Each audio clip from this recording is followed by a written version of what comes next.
राजनीति, आंदोलन, किसान, करप्शन, गरीबी, इन सभी मुद्दों पर आवाज उठाएगा अब तक न्यूज इंडिया।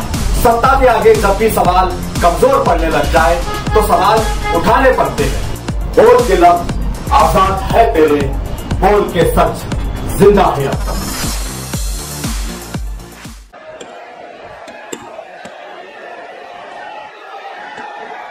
बहुत देर से इंतजार कर रहे हैं। मेरी बहनें सब बैठी हैं काफी समय से, गर्मी भी बहुत है। आप सबको बहुत बहुत धन्यवाद। मैं बहुत आभारी हूं कि आप यहाँ इतने समय से मेरा इंतजार कर रहे हैं।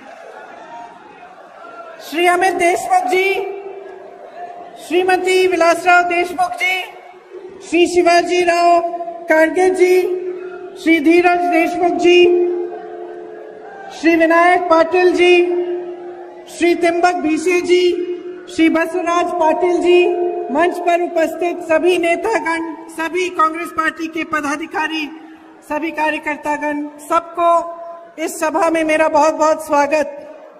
राम राम लातूरकर। आई तुलजा भवानी जी की।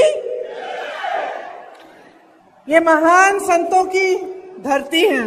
संत श्रेष्ठ उदागर जी बाबा, श्री धोडू तांत्या महाराज जी, ये ख्वाजा बादशाह दरगाह जी की धरती भी है और डॉक्टर शिवलिंग शिवाचार्य जी की धरती भी है। इस धरती को मेरा नमन।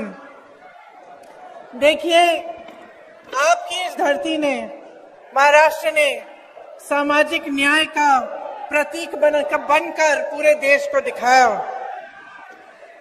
शिवाजी महाराज जी, बाबा साहेब भीमराव अंबेडकर जी, महात्मा ज्योतिबा फूले जी, सावित्रीबाई फूले जी, सब यहीं के बेटे बेटियां रहे। आज यहाँ खड़े होते हुए, आपसे बातचीत करते हुए मुझे बहुत गर्व महसूस होता है कि मैं आपके बीच आई हूँ। क्या हुआ? उधर? लेकिन मेरी बहनें तो सब इधर है, फिर मैं उनको नहीं दिखूंगी। उधर जाओ।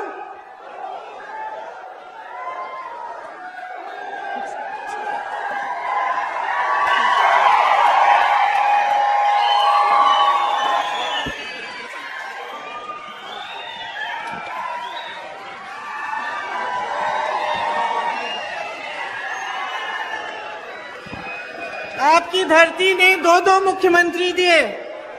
स्वतंत्रता आंदोलन में आप सबने, आपके पूर्वजों ने भाग लिया। यहाँ पे कांग्रेस ने बहुत विकास करवाया। आप सब जानते हैं कि जो जो बड़ी फैक्ट्रियां बनी, जो जो यहाँ पे बना, उस सब का आधार कांग्रेस ने ही एक समय में डाला। लेकिन आज आपके सामने मैं चुनाव के मौके पे आई हूँ और आपको कुछ गंभीर बातें आपसे करना चाहती हूँ। मैं चाहती हूँ कि आप गहराई से समझिए कि आज आप कहाँ खड़े हैं और हमारा देश कहाँ खड़ा है। आज देश में सबसे ज्यादा बेरोजगारी है। 45 सालों में इतनी बेरोजगारी नहीं रही जितनी आज है। 70 करोड़ लोग, नौजवान बेरोजगार हैं और इस बीच केंद्र में 30 लाख पद खाली पड़े हैं जो पिछले 10 सालों से नरेंद्र मोदी जी की सरकार ने भरे नहीं हैं। आप अपने जीवन में बहुत सारी समस्याओं का सामना कर रहे हैं। आपके जीवन में तरक्की नहीं आई। पिछले 10 सालों में मुश्किलें बढ़ी हैं, समस्याएं बढ़ी हैं। सिर्फ बेरोजगारी नहीं, महंगाई हद से ज्यादा बढ़ गई है। मेरी बहनें वहां बैठी हैं, दिख रही हूं मैं। देखिए, सारा समाज का बोझ आप उठाती हो। आज आप यहाँ बैठी हो, घर जाओगी, खाना पकाना पड़ेगा, बच्चों की देखभाल करनी पड़ेगी। सुबह उठ के अगर आपकी नौकरी है, आप नौकरी करने जाएंगी। खेती है तो खेती में भी आप मदद करेंगी। और जब जब समाज में संकट आता है, परिवार में संकट आता है, तो सबसे पहले आप त्याग करती हैं। अगर पैसे कम होते हैं घर में तो जो आपका बचा होता है उससे आप कुछ न कुछ खरीद लेती हैं बच्चों के लिए। अगर कोई बीमार पड़ता है और इलाज करना पड़ता है तो अगर आपके पास कुछ आपने बचा के रखा है आप उसको देती हैं। अगर भूखे होते हैं बच्चे तो पहले आप बच्चों को हमेशा खिलाती हैं, आखिर में आप खाती हैं। जब परिवार में किसी को भूखा रहना पड़ता है तो हमेशा माँ ही होती है। माँ त्याग करती है, महिला त्याग करती है। आप सारे समाज का आप बोझ उठाती हो और आज आपके लिए महंगाई से कोई भी राहत नहीं है। 1100-1200 तक एक गैस के सिलेंडर के लिए आप दे रही थी। चुनाव आया, जैसे ही चुनाव आने लगा मोदी जी ने अचानक कह दिया कि अब 400 रुपए का है। कभी आपने सोचा कि इतने सालों से इतनी महंगाई झेल रही है, 1100-1200 का सिलेंडर खरीद रही है और चुनाव आते ही इन्होंने कम कर दिया। चुनाव से पहले कम क्यों नहीं किया? इतने समय से कम क्यों नहीं किया? कभी आपने अपने आप से पूछा है कि सारा बोझ उठाती है लेकिन आपकी राहत के लिए सिर्फ एक 5 किलो का राशन का बोरा दिया है। कभी आपको नौकरियां, आपको रोजगार की उम्मीद नहीं हो सकती, आपको अपने पैरों पे खड़े होने की उम्मीद नहीं होती, आपके लिए कुछ, अपने लिए कुछ भी सरकार की तरफ से नहीं मिलता। ये तो है आपकी परिस्थिति, लेकिन जन जन की आज यही परिस्थिति है। किसान को देखिए, कितने किसानों ने आत्महत्या की। आज यहाँ पे सोयाबीन के किसानों की क्या हालात है। खेती करनी पड़ती है, खेती के हर सामान पर जीएसटी लगा हुआ है। जहां जहां आपको जरूरत है वहां महंगाई है, हम सामना नहीं कर पा रहे हैं। हर तरह से आपको घेरा हुआ है सरकार ने। चाहे आप मजदूरी कर रहे हो तो ठीक मजदूरी भी नहीं मिलती, कम मजदूरी मिलती है, शोषण होता है। चाहे दलितों को का शोषण हो रहा है या अत्याचार हो रहे हैं उन पे, और सरकार आंख मूंदे हुए है। तो परिस्थितियां जो है आपकी मुश्किल है, आप संकट में हैं। लेकिन उसी समय अगर आप टीवी को चालू करेंगे, आप अपने फोन पे किसी मीडिया को देखेंगे तो आपको क्या दिखता है? आपको यही दिखता है कि सब कुछ अच्छा है, देश आगे बढ़ रहा है तेजी से। कभी मोदी जी अफ्रीका में दिख रहे हैं, कभी अमेरिका में दिख रहे हैं, कभी जापान में दिख रहे हैं, कभी यूरोप में दिख रहे हैं, कभी सबको यहाँ पे बुलाया हुआ है उन्होंने बड़ी कॉन्फ्रेंस के लिए। भाजपा के सारे मंत्री, सारे नेता आपको रोज रोज बताते हैं कि मोदी जी से बड़ा नेता इस दुनिया में ही नहीं है, कि हर अलग अलग देशों के प्रधानमंत्री, अलग अलग देशों के राष्ट्रपति मोदी जी की ओर देख रहे हैं कि मोदी जी चाहें तो ऐसे चुटकी बजाकर दुनिया के सारे जंगों को बंद करा सकते हैं। सुना है ना, ये आपने सुना है? तो मैं आपसे पूछना चाहती हूं, ये हमारे प्रधानमंत्री, देश का सबसे बड़ा पद इनका, दुनिया भर की सत्ता इनकी, इनके सारे मंत्री सुबह से शाम तक कहते हैं कि कितने महान हैं, चुटकी भर में जंग बंद कर देंगे, चुटकी भर में ये कर देंगे, वो कर देंगे। 10 साल से इनका राज रहा है, क्या बंद किया है आपके लिए? सोचा है आपने क्या बंद किया है? इन्होंने रोजगार बंद किए हैं, रोजगार बनाए नहीं है, घटाए हैं इन्होंने। सोचा है कि आपके लिए क्या किया है? चुटकी बजा के क्या किया है आपके लिए? रोजगार पैदा किए नहीं, महंगाई को कम किया, आपके जीवन में तरक्की आई, मेरी बहनों के लिए कुछ किया? जहां जहां कांग्रेस की सरकार है आज मेरी बहनों को सरकार पैसा दे रही है ताकि उनकी बचत हो। कर्नाटका में 2000 रुपए हर गरीब परिवार की महिला को मिल रहा है, आज हर महीने मिल रहा है। मोदी जी की 10 सालों के राज में क्या मिला? क्या मिला? हर जगह जाके कहते हैं 5 किलो राशन दिया है, 5 किलो राशन दिया है, अच्छा किया है, कम से कम ये तो दिया। लेकिन आपको क्या लगता है कि आपके नौजवान बच्चे जिनको मेहनत से आपने पढ़ाया लिखाया, खेती करके, मजदूरी करके, आज जितना भी गरीब हो परिवार, वो ये चाहता है कि उसका बेटा, उसकी बेटी शिक्षित हो, उन्हें रोजगार मिले, इसलिए सब मेहनत करते हैं। परिवार के जितने सदस्य होते हैं किसी न किसी तरह से जुगाड़ करके, मेहनत करके अपने बच्चों को शिक्षित करते हैं। मैं एक महिला को जानती हूँ यूपी में, चुपचाप से फॉल साड़ी के फॉल सिल के 100 रुपए के लिए सिल के उसने इकट्ठे किए पैसे ताकि उसकी बेटी पढ़ लिख सके। तो सारे परिवार चाहे कितने भी गरीब हो यही चाहते हैं कि बच्चे शिक्षित हों। और आज परिस्थितियां ये हैं कि बच्चों को आप शिक्षित कर रहे हैं और आपकी सरकार आपको कह रही है कि लोग 5 किलो राशन में खुश हो जाओ, यही तुम्हारा भविष्य है। क्या इस 5 किलो राशन से आपके बच्चों का भविष्य बनेगा? क्या वो अपने पैरों पे कभी खड़े हो सकेंगे? तो नरेंद्र मोदी जी को ये गलतफहमी कैसे हो गई कि यही काफी है, कि यही करने की जरूरत है और कुछ करने की जरूरत ही नहीं है आपके लिए।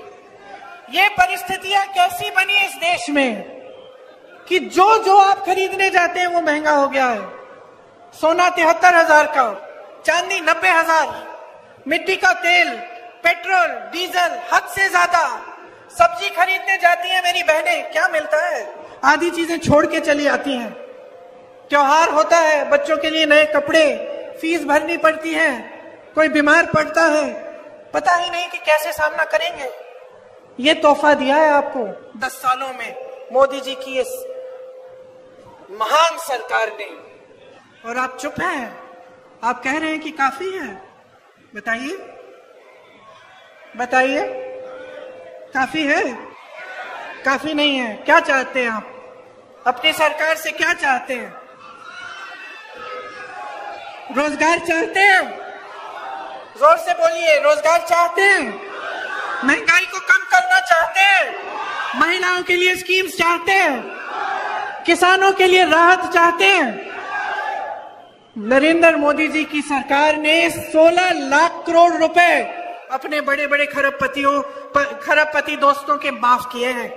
16 लाख करोड़ रुपए उनके कर्ज माफ। इस देश के किसान के लिए क्या माफ किया है? इस देश के किसान पे जीएसटी थोपी है। इस देश के किसान के लिए 1 रुपया माफ नहीं किया।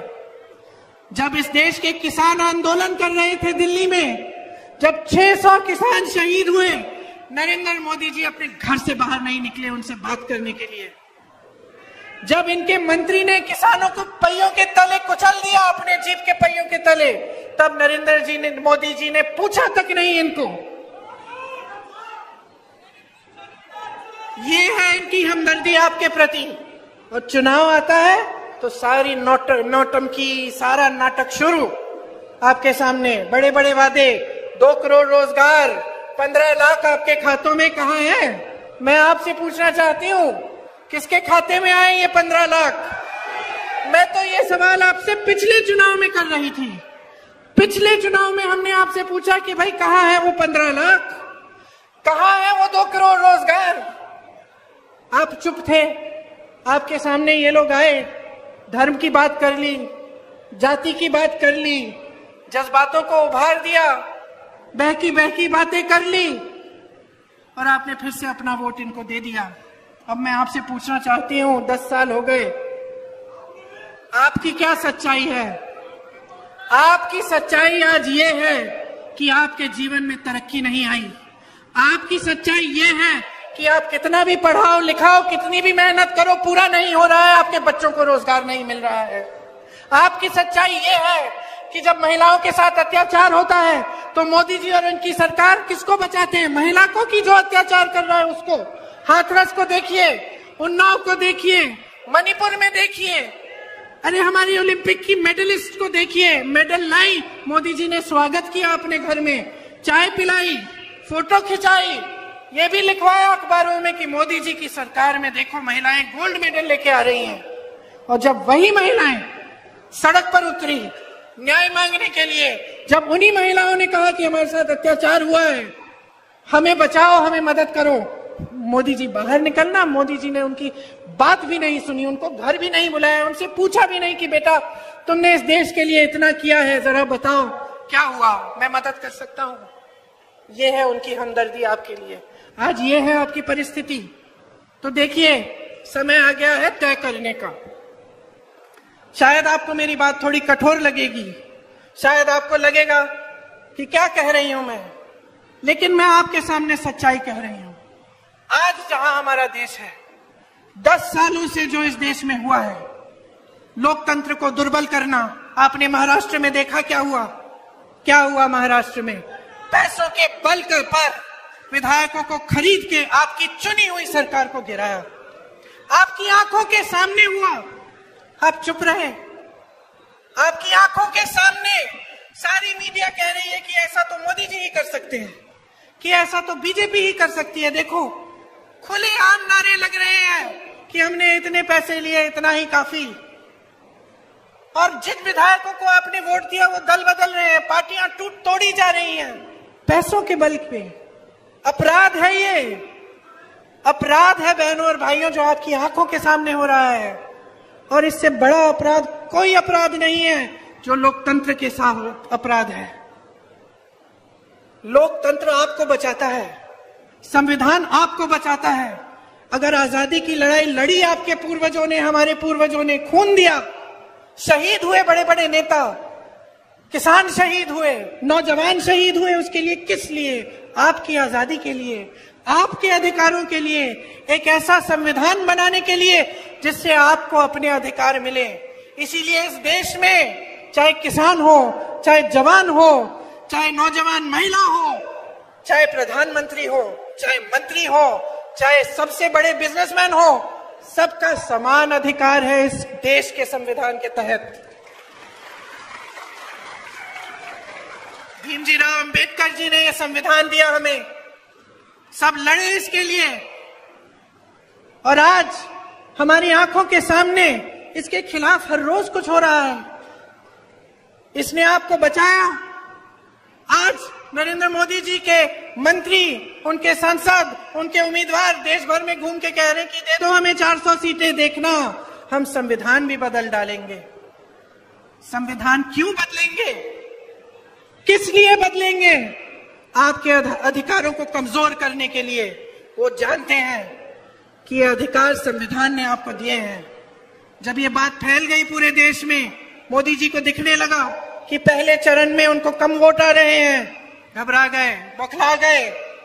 फिर आपके सामने हर मीटिंग में कहने लगे कि हम संविधान को नहीं छुएंगे। तो फिर ये कहलवाया क्यों? मैं तो नहीं मानती कि इनकी पार्टी में इनके उम्मीदवार और इनके मंत्री पूरे देश भर में घूम के ये कहेंगे कि हम संविधान को बदल देंगे और नरेंद्र मोदी जी की इजाजत के बिना कहेंगे। लोग तो कहते हैं इनकी इजाजत के बिना पत्ता नहीं हिलता भाजपा में। तो कहलवाया गया है ताकि ये बात फैले और ये लोग मंच पर खड़े होकर नकारें। प्रधानमंत्री जी बोले नहीं नहीं, हम नहीं बदलेंगे। लेकिन जब मौका मिलेगा तो देख लेना, दावे के साथ कह सकती हूं, पहले भी इन्होंने किया है कि ये बदल डालेंगे और बदलेंगे इस तरह कि इस देश का लोकतंत्र कमजोर होगा। यही हर प्रदेश में करने का प्रयास है। महाराष्ट्र में आपने देखा इनकी कैसी सरकार बनी है। आपने कहा 60% की सरकार है, मतलब हर चीज में 60% का घूस, इस तरह से काम करते हैं। जहां जहां इनकी सरकारें हैं भ्रष्टाचार फैला हुआ है। मोदी जी ने कहा कि भ्रष्टाचार को रोकेंगे। कहते हैं कि मैं अकेला भ्रष्टाचार के खिलाफ लड़ रहा हूं, मैं इकलौता इस देश में ईमानदार नेता हूं। अच्छा, तो फिर बताइए मोदी जी ने इलेक्टोरल बॉन्ड्स की स्कीम क्यों निकाली? इस स्कीम में जानते हैं क्या था? इस स्कीम में यह बात थी कि जो भी राजनीतिक दल को चंदा देता है उसका नाम गुप्त रहना चाहिए। सुप्रीम कोर्ट ने देखा, सुप्रीम कोर्ट ने कहा यह गलत स्कीम है, इससे तो भ्रष्टाचार बढ़ेगा, गुप्त नहीं होना चाहिए, सब सामने आना चाहिए। जब लिस्ट सामने आई बहनों और भाइयों, तो क्या पता चला? सब जो कहते हैं कि ईमानदार है, सब खुल गया देश के सामने, सब सच्चाई देश के सामने आ गई। जिन जिन लोगों से इन्होंने चंदा लिया था, पहले उन्हें डराया धमकाया, उन पे रेड कराई, छापा लगवाया। जैसे ही उनसे चंदा लिया, छापे बंद, केस बंद। गुजरात में जो पुल गिरा था उसको बनाने वालों से चंदा लिया। जिन्होंने आपकी कोविड वैक्सीन बनाई उसको बनाने वाले से चंदा लिया। किसी को नहीं छोड़ा, क्योंकि चंदा नहीं था, धंधा था, वसूली कर रहे थे। जब बात बाहर आई तो मोदी जी ने क्या कहा? अरे ये तो पहली बार पारदर्शी स्कीम बनाई हमने, अब तो सबको मालूम है कि किसने क्या दिया, लेकिन वो तो सुप्रीम कोर्ट ने आपसे मजबूरी करके आपसे निकलवाई वो लिस्ट। आपने तो स्कीम बनाई थी उसको छुपाने के लिए, तो जनता को बेवकूफ समझ रखा है। ये समझ रखा है कि जनता कुछ नहीं देख रही है। आप स्कीम बना रहे हो छुपाने के लिए। सुप्रीम कोर्ट कह रहा है निकालो, निकलती है तो कहते हो कि आप ही ने पारदर्शी स्कीम बनाई है। आप कहते हो कि महिलाओं के लिए आरक्षण कर रहे हैं, पूरे देश भर में जश्न बन रहा है, लोग माला पहना रहे हैं आपको बड़े बड़े मंचों पे, पूरी देश की पूरी मीडिया देशवासियों को बता रही है कि मोदी जी ने जो किया वो कोई और नहीं कर सकता था।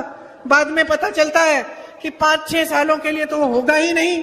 आपने तो चुनाव के लिए उससे पहले ये सब स्कीम बना दी। पूरे देश की मीडिया इनके साथ है, क्योंकि पूरे देश की मीडिया बड़े बड़े खरबपतियों की है। तो आपको सच्चाई दिख नहीं रही है। आपको सच्चाई दिखती है कि सब कुछ अच्छा है। और मैंने कहा आपको लगेगा कि मैं कठोर बात कर रही हूं। कठोर बात सिर्फ ये है कि आज जो इस देश की सच्चाई है वो कहीं टीवी पे नहीं दिख रही है आपको, ये आपके जीवन में दिख रही है। जो आपके जीवन की सच्चाई है, जो रोज सुबह उठ के आप मेहनत कर रहे हो और वो मेहनत पूरी नहीं हो पा रही है, जिन बच्चों को आप शिक्षित कर रहे हो और उनको रोजगार नहीं मिल रहा है, ये सच्चाई है। मेरी बहनें इतनी मेहनत करती हैं, रात को आखिर में सोती हैं, ये सच्चाई है। ये है इस देश की सच्चाई। आज चाहे आपको कोई भी कुछ भी कह ले, तो इस सच्चाई को पहचानो, और ये पहचानो कि जो सरकार में है वो आपको गुमराह कर रहे हैं। देखिए 10 सालों में कुछ काम किया होता ना, तो उस काम के आधार पर आपसे वोट मांगने आते हैं। लेकिन आकर क्या कहते हैं, 70 साल में कुछ नहीं हुआ। ठीक है, मान लेते हैं कुछ नहीं हुआ। ये IIT, एम्स, ये बड़े बड़े उद्योग, ये सब 70 सालों में नहीं बनाया, सब अभी बनाया होगा, मान लेते हैं। लेकिन मैं पूछती हूँ कि नरेंद्र मोदी जी आपने क्या किया है 10 सालों में? कब तक ये रट लगाए रखेंगे? कब तक बच्चों की तरह यही कहते रहेंगे कि भाई सब इनकी गलती है? अरे सब उनकी गलती है। कभी किसी परिवार के पीछे पड़ जाते हैं, कभी किसी पार्टी के पीछे, कभी कुछ गलत बोल देते हैं किसी के बारे में, सब किसी और की गलती है। अभी तुम्हें प्रधानमंत्री क्यों बनाया? अगर जिम्मेदारी लेने के काबिल ही नहीं है तो प्रधानमंत्री किस लिए बनाया? हम प्रधानमंत्री इसलिए चुनते हैं कि वो सुबह से शाम तक यही कहते रहे कि भाई जो मेरे पहले आए थे उन्हीं की सारी गलती है, अब मैं क्या करूं, मैं तो कुछ नहीं कर सकता। हाँ, हमने इसलिए तो नहीं चुना ना इनको। हम प्रधानमंत्री किस लिए चुनते हैं? कुछ करके देंगे। जब इतनी सत्ता है, इतने बड़े हैं, आपके लिए रोजगार नहीं दे पाए, आपकी खेती से कमाई नहीं करा पाए, आपके बच्चों को रोजगार नहीं मिल, शिक्षा नहीं दे पाए ठीक ढंग से, महिलाओं को खड़ा नहीं कर पाए अपने पैरों पे, तो फिर क्या फायदा है इस बड़े नेता की? क्या फायदा है इन नेता के का? फायदा तो यही है कि टीवी चलाइए, कुछ नौटंकी आपको दिख जाएगी, है कि नहीं? आपने सुना है कितनी बहकी बहकी बातें कर रहे हैं आजकल। मैंने टीवी चलाया, पहले मैंने देखा, मुझे ऐसा लगा ये हो नहीं सकता कि प्रधानमंत्री जी ऐसी बातें कर रहे हैं। चैनल बदला, मैंने कहा हो सकता है कि कई बार ये वीडियो जो होते हैं ना, नकली वीडियो, मैंने कहा होगा कोई नकली वीडियो। चैनल घुमाया, फिर वही बातें। मन में ये बात आई कि जैसे शादी में आप जाते हैं ना, वो अंकल जी बैठते हैं शादी में, देखा है एक अंकल जी हमेशा हर परिवार में होते हैं जो कोने में बैठ के गप्पे मारते हैं और सबको ज्ञान देते हैं, है ना? है कि नहीं? आपके परिवार में है? आप जानते हैं कौन है। हर परिवार में होते हैं ऐसे अंकल जी, बैठते हैं और सुबह शाम, मतलब जैसे ही शादी वादी का सब हो रहा है समारोह, सब लोग हैं वहां बैठ के सबको ज्ञान दे रहे हैं। जो बोर हो रहा है वहां जाके सुन रहा है कि देखिए सुने आज अंकल जी क्या कह रहे हैं, है ना? अब आप सोचो, एक दिन अगर अंकल जी ने आपको ऐसी बात कही कि सावधान हो जाओ, सावधान हो जाओ, क्योंकि एक ऐसा राजनीतिक दल है जिसने अपने घोषणा पत्र में ये लिखा है कि एक एक्सरे की मशीन लाएंगे और उस एक्सरे की मशीन को आपके घरों में घुसाकर जहां जहां आपने बचत की है, किसी डिब्बे में रखी है या फिर आपने वो जो अन्न का डिब्बा होता है उसके नीचे रखा है या फिर आपकी महिलाओं के जो मंगलसूत्र हैं या आपने सोना बचा के रखा है, वो एक्सरे मशीन उसको निकाल के लेगी और ये राजनीतिक दल जो है उसको चोरी करके किसी और को दे देगा। अब आप मानो कि ये अंकल जी ने कह दी ऐसी बात और आप वहां बौर होके खड़े हैं सुन रहे हैं, तो आप क्या कहेंगे? आप यही कहेंगे ना कि अंकल जी सठिया गए, यही कहेंगे ना कि अंकल जी को आज क्या हो गया, आज तो इन्होंने बहुत गहरी साजिश निकाल दी है। और शायद आप अंकल जी को कहेंगे, अंकल जी आज क्या बात कर ली आपने, हंसेंगे। अब यही बात इस देश के प्रधानमंत्री भरे मंच पे खड़े होकर अपने पद की गरिमा, अपने पद की गंभीरता को आधार बनाकर आपके सामने रख रहे हैं, यही बात कर रहे हैं ये, तो आपको हंसी क्यों नहीं आ रही है? आप इनकी बातों में उलझ क्यों रहे हैं? आप सोचिए, कभी ऐसी ये स्तर रहा है प्रधानमंत्री का? इस देश के कितने महान प्रधानमंत्री रहे, सिर्फ कांग्रेस पार्टी के नहीं, हाँ 2-3 मेरे परिवार से रहे, पंडित नेहरू जी, इंदिरा जी, राजीव जी, लेकिन वाजपेयी जी भी थे, मनमोहन सिंह जी भी थे। क्या स्तर था उनका, और इन्होंने स्तर इतना गिरा दिया है कि चुनाव के सामने ये कहने के बजाय कि मुझे वोट दीजिए, मैंने 10 सालों में ये काम और ये काम किया है, आपके सामने आकर कहते हैं फिजूल की बात है कि कोई राजनीतिक दल आपके गहने एक्सरे की मशीन से चुराएगा।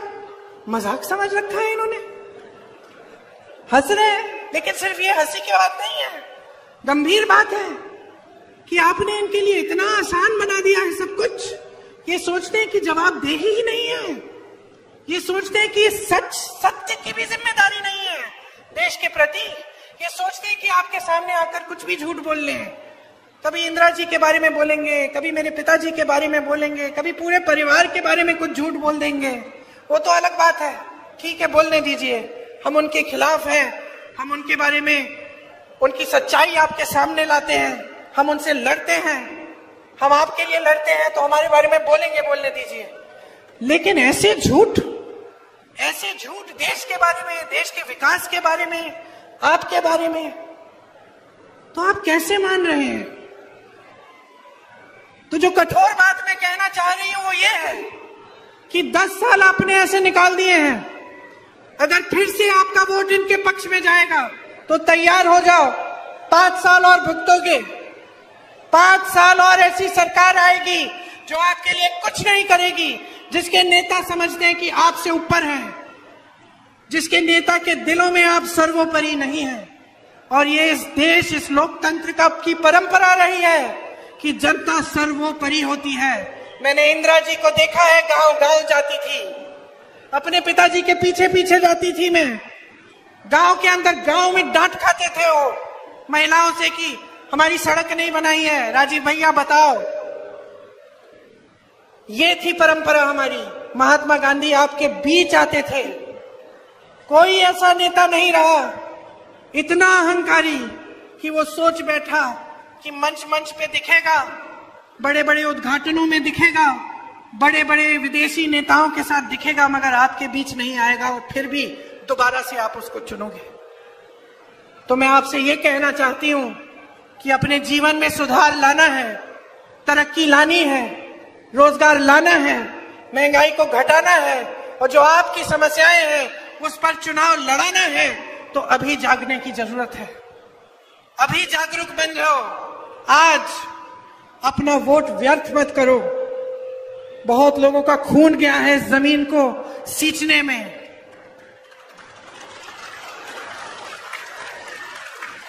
इस देश को आपने बनाया है।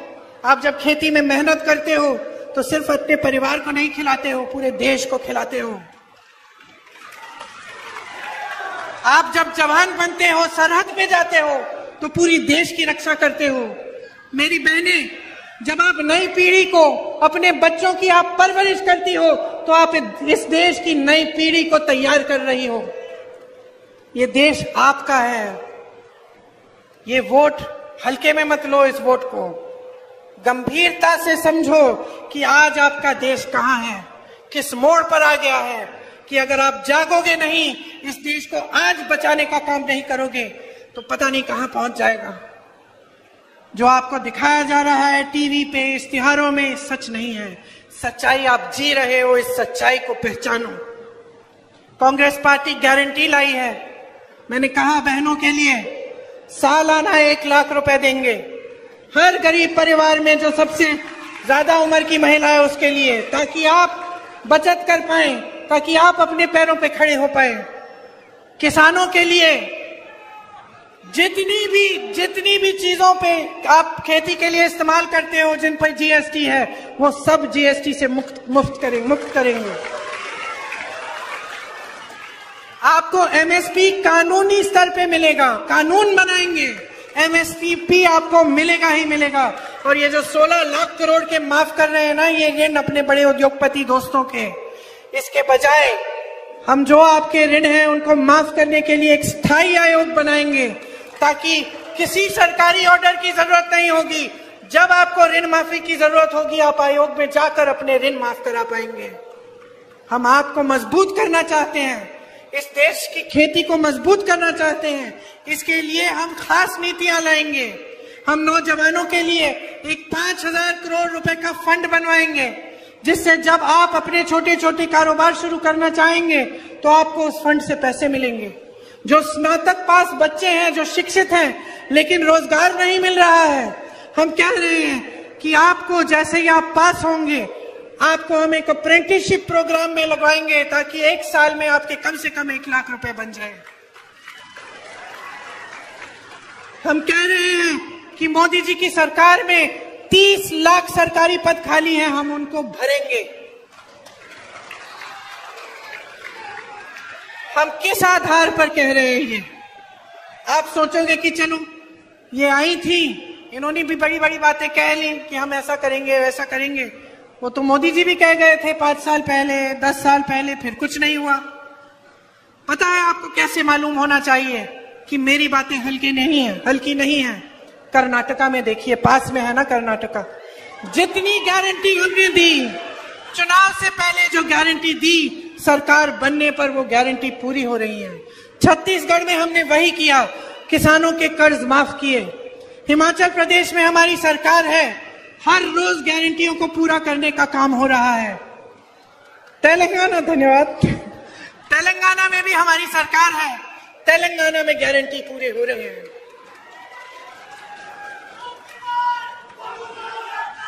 अब की बार आपकी सरकार, अब की बार आपकी सरकार, अब की बार जनता की सरकार। बहुत हो गया है, बहुत हो गया है, बहुत सह लिया आपने। और मैं आपको बता देती हूं कि मोदी जी और उनके सारे मंत्री समझ रहे हैं कि जनता का मूड बदल गया है,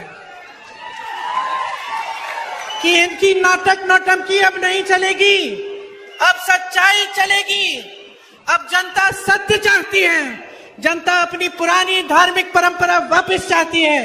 जब हर नेता जनता के सामने झुके और हर नेता समझे कि जनता के प्रति उसकी एक बहुत बड़ी जिम्मेदारी है, और सबसे बड़ी जिम्मेदारी ये है कि जनता के सामने सच बोले, जनता को झूठे वादे न करे और जनता के लिए सत्य के पथ पे चले। यही सबसे बड़ी जिम्मेदारी है। देखिए, नेता का धर्म सेवा होता है। ये परंपरा आपने डाली नेताओं में, अब आप पीछे हट रहे हैं। अब आपने ये सिलसिला जारी कर दिया इस देश में कि नेता सोचता है धर्म की बात करेगा, काम करने की जरूरत नहीं है। मैं एक महिला के घर में गई थी, यूपी में, फिरोजाबाद में।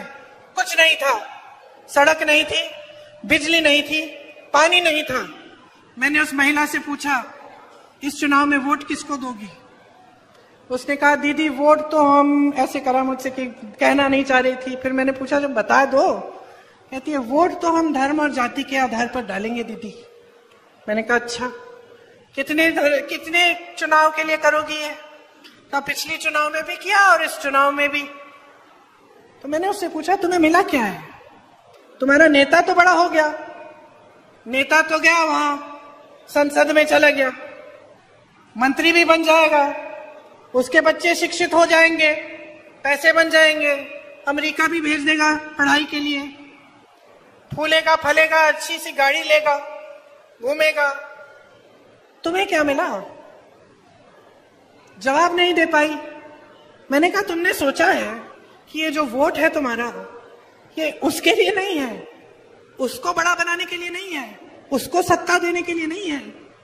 ये यहाँ पे जो तुम्हारी टूटी नहीं है ना, इसको लगवाने का वोट है। ये तुम्हारी सड़क बनवाने का वोट है। ये तुम्हारे बच्चों के लिए स्कूल बनवाने का वोट है। ये तुम्हारे घर में पानी लाने का वोट है। ये तुम्हें रोजगार दिलवाने का वोट है। तो समझी। उसने मुझे कहा दीदी अगली बार कभी नहीं खोने दूंगी। तो समझ लो ये तुम्हारा वोट है, किसी नेता के पक्ष में नहीं, मेरे पक्ष में भी नहीं, किसी राजनीतिक दल के पक्ष में नहीं, अपने पक्ष में डालो। अपने घर के लिए, अपने परिवार के लिए, अपने गांव के लिए, अपने शहर के लिए, अपने प्रदेश के लिए और अपने इस देश के लिए,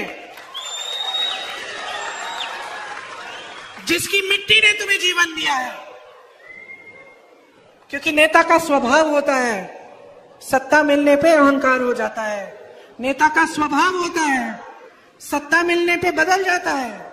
और यही आप अपने आंखों के सामने नरेंद्र मोदी जी के साथ देख रहे हैं। इतना अहंकार हो गया है कि आपकी परवाह ही नहीं है। इतना अहंकार हो गया है कि सलाहकार भी सही चीज नहीं बता पा रहे हैं। सलाहकार भी झूठी बातें बनाने लगे हैं। सलाहकार भी ये नहीं बता सकते कि देश की जनता पिस रही है महंगाई से, कि रो रही है देश की जनता, डर रहे हैं, कांप रहे हैं। सब बहुत हो गया है। इनको सबक सिखाइए, बदलिए सरकार को, अपने लिए सरकार लाइए, अपने पैरों पे खड़े होने के लिए, अपने भविष्य को मजबूत बनाने के लिए।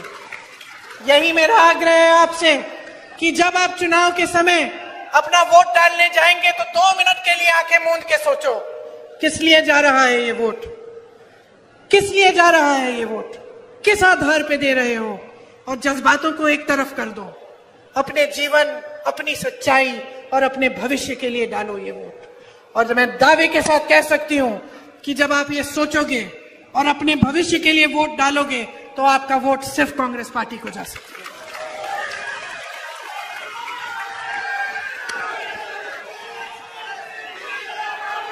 यहाँ के हमारे उम्मीदवार हैं, मैंने आपके बारे में बहुत अच्छी अच्छी चीजें सुनी है, आपके लिए समर्पित है। यहाँ से आपने, जैसे मैंने कहा, यहाँ से आपने बड़े बड़े मुख्यमंत्री दिए, विलासराव जी का पूरा परिवार आपके लिए समर्पित है, हम आपके लिए समर्पित हैं।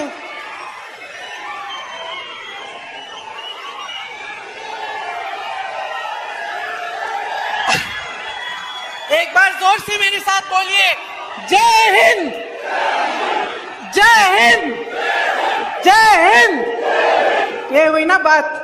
जहां जहां मैं जाती हूँ नारा लगवाती हूँ मैं जय हिंद का, लेकिन सबसे जोर से आपने दिया है। इसका मतलब है आप मेरी बातों को समझे हैं और आप इस देश को बचाने का काम आज से शुरू करेंगे। धन्यवाद।